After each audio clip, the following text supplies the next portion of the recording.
Previously on In My Film World. Now, usually you should probably sniff the eggs first. Oh! Right, so, be a little more hygienic for 5 weeks, so I think I'm gonna have to cut the poor thing in half. I'm sure I can solve this with marzipan and icing.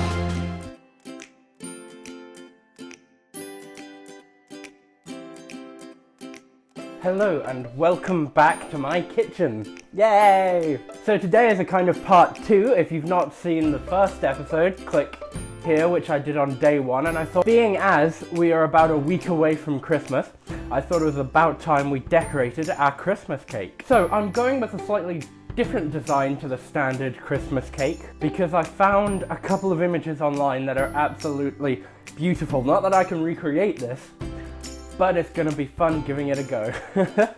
And so I think the first step is to cover the base. Now, normally you'd have a normal cake base, but I'm gonna be using the tin that we used to bake the actual cake in because I don't have anything as fancy as a cake base. That doesn't quite fit, so I think I'm gonna have to go the other way with the foil too. So I think the next stage is to check that the cake is actually going to work. So unlike a traditional Christmas cake, this isn't going to be laying in a circle. Because it's cut in 2 halves, I'm going to utilize this idea and create a sort of... It's quite hard to explain, but hopefully I'll just show you. So, the way this works is that the cake stands up like this and I'm going to cover it in marzipan and icing. And then we're going to decorate the front of it, kind of like a snow globe. I have no idea if this is going to work, but fingers crossed. So I think I've decided just to go with 1 half because the other half was a bit too thick, and I think it's going to stand up on its own. But of course, it's not Christmas cake without marzipan, so let's first of all cover it. So you're going to want to make sure that the surface is clean, which I have done, and that you've washed your hands. So we're going to lightly dust the work surface so the marzipan doesn't stick. And as an absolute complete guess, I reckon we're going to need about that much. First, you want to just knead it, get it nice and soft. Yes, I am washing my hands already. It's going to be that sort of day. Quick slurp of tea. So I'm going to be using the Black Forest conserve that we got in the hamper episode. Click about here to see. I know it seems like a bit too fancy to just waste on a Christmas cake, but hopefully it's going to make the cake taste extra nice.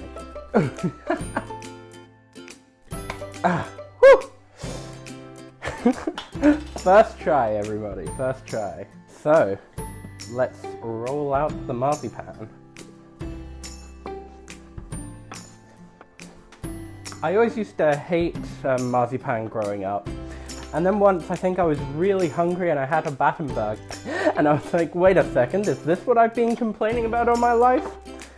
So now I love it. And I have a feeling I may need some more marzipan, but we'll see how things go. Please don't stick. This is why you need plenty of icing sugar. So obviously I'm no expert here, and I don't pretend to be, but I'm just, hopefully this will give you some ideas if you want to do something a little different over Christmas. And if you have any better ideas, comment below. So let's just cut another chunk off and go back to square one.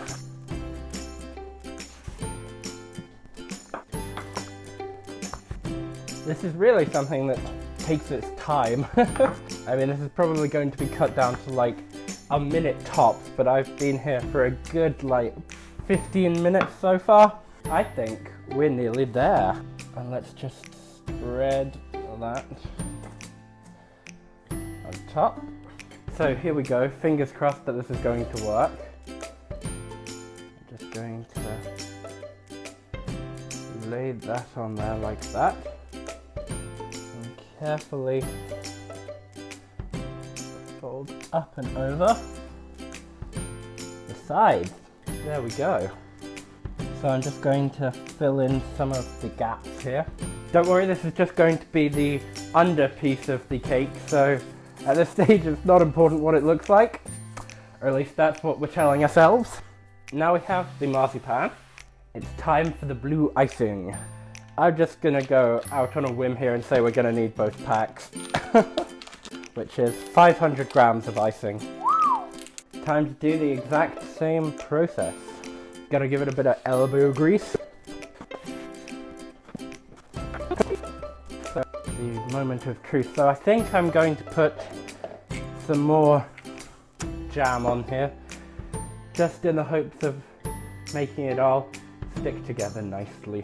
Probably should have picked a jam without bits. Set that in the middle. And slowly fold this up.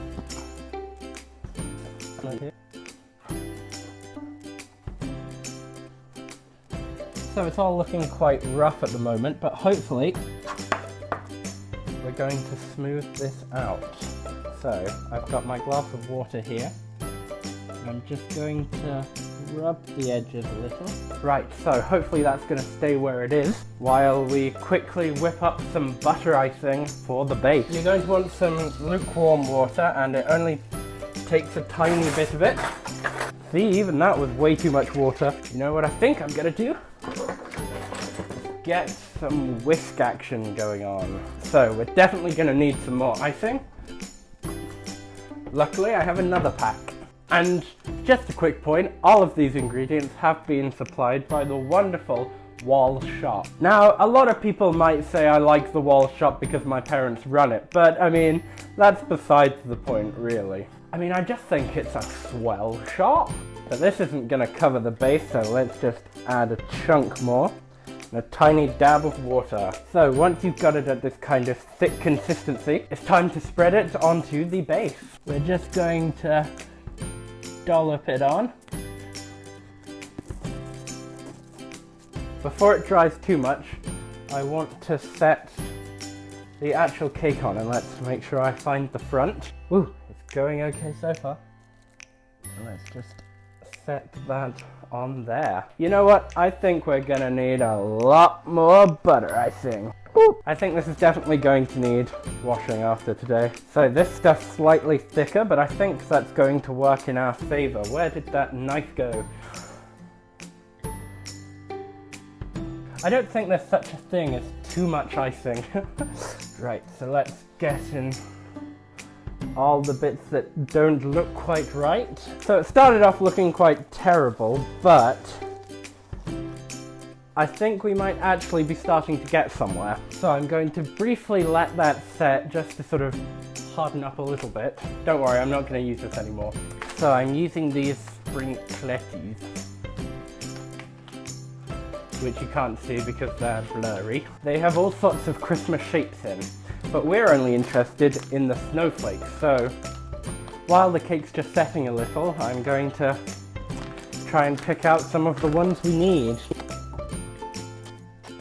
So I've just picked out a few, and using some of this excess butter icing, I'm just going to stick a bit to the back and then stick them onto the cake. This is going to be a little trickier than I first anticipated, but I am just going to dot a few of these blue snowflakes on the ground just to make it look a little nicer. And I'm just going to apply a little to the back and then just push it on. Now I think in this situation less is more, and that's not just because I'm not doing a very good job of this. Stir the icing here now that it's had a chance to sit a little. Fork just to make it look a bit more snowy. And we're going to break out just some plain fondant icing for a little more accessories. Obviously make sure the knife is clean first, otherwise you'll get a really uneven cut. Yes, we're all professionals here. We just need to cut this down a little bit because I'm going to be making a snowman and some hills. So I'm just going to roughly cut out some mountains, some snowy mountains. And so for the snowman, it's just 3 spheres, each getting a bit smaller. So for the snowman's nose, I'm just going to shave a little bit off this orange. I'm just going to cut it into a triangle. And for the eyes, I'm going to use some of the silver balls that came in the sprinkles. So after decorating the snowman, I've just added them onto the cake, and I think I'm just going to make a little pile of snowballs to go with it. And there you have it, a really straightforward alternative way of making a Christmas cake this year.